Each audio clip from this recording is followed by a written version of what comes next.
कि हम तो तार गईनी हो सुनर बार पैनी हो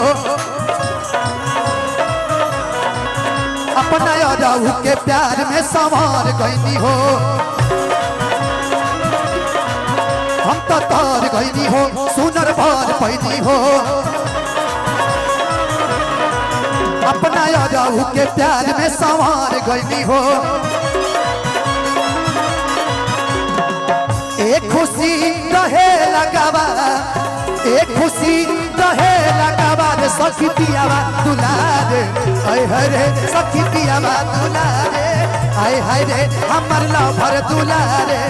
आय हाय रे सखी पियावा दुलारे हम तो तार गईनी हो सुनर बार पैनी हो अपना यादव के प्यार में सवार गईनी हो एक खुशी रहे लगावा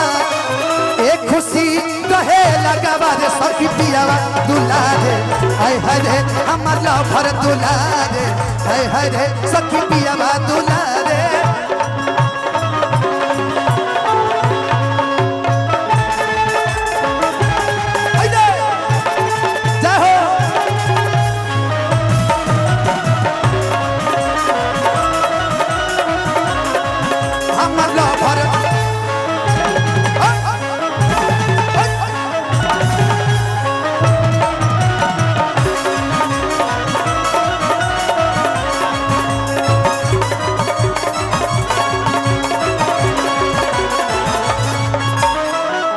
कि ऐसन पति मिले फुर्सत से कि ऐसन पति मिले फुर्सत से कि तेले माजा सखी भूत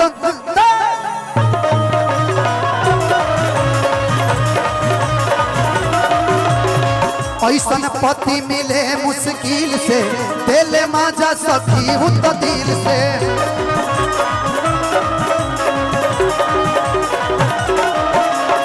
सेज पसीरी मन करे सेवार सेज पसीरी मन करे सेवार सखी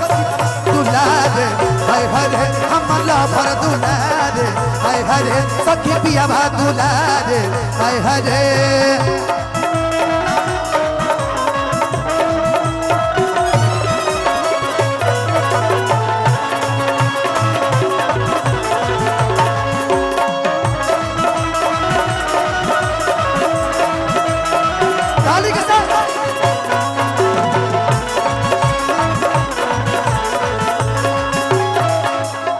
चलो चलो ए दुबिया चलो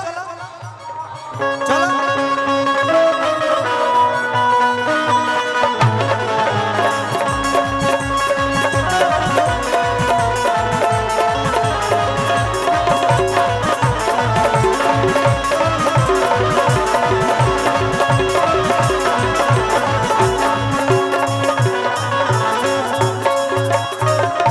कि सैया धनंजय हम पे प्यार बरसावे आँखी के नजरी से कबो न हटावे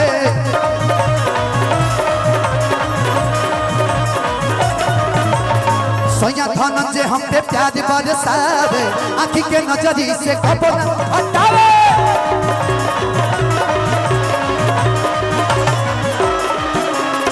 सेज पसीरी मन करे सेवारे सेज पसीरी मन करे सेवार सखी पियावा दुलारे हाय हाय हमर लवर दुलारे हाय हाय सखी पियावा दुलारे हाय हाय सखी पियावा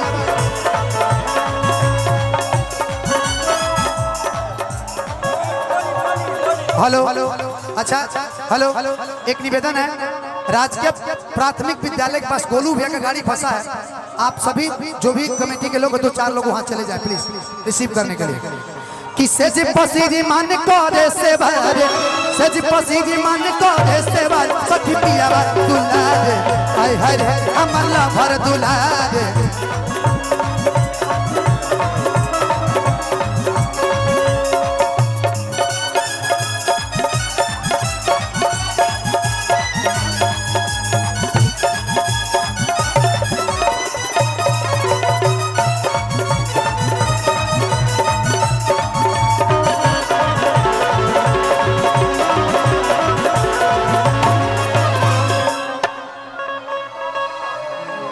वाह वाह वाह हो करे चलेली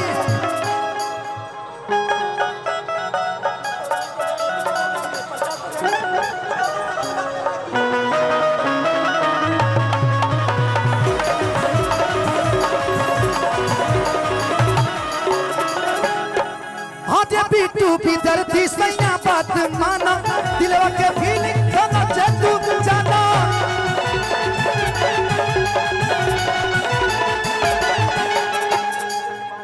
ए की रुकी लइका के खेला बतानी देखिए आप अपने कमेटी के लोग ही अगर रहेंगे तो फिर ये कार्यक्रम नहीं हो पाएगा। नाल का टोन बढ़ाइए भैया। हेलो पीछे साज बाज जो है ना वो दिखाई नहीं दे रहा है, तो जब जब इधर चलेगा तभी बढ़िया लगेगा। अच्छा एक काम कीजिए, हमारे भी जो लोग हैं यहाँ पीछे आप लोग कुछ देर के लिए खड़े हो जाए पीछे, ताकि एक बार कार्यक्रम बढ़िया से चलने लगे, फिर उसके बाद से आगे कार्यक्रम को बढ़ाया जाएगा। जो भी मेरे भी लोग हैं या कमेटी के जो भी लोग हैं थोड़ा सा हट जाइए ताकि स्पेस मिले। स्पेस मिलेगा तभी ये कार्यक्रम हो पाएगा। निवेदन है आप लोग से। दिखाओ स्केल, दिखाओ दिव्या, दिखाओ स्केल, दिखाओ।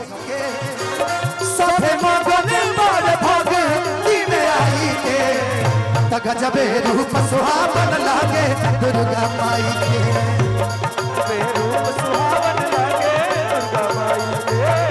कि गजबे रूप सुहावन लागे दुर्गा माई के।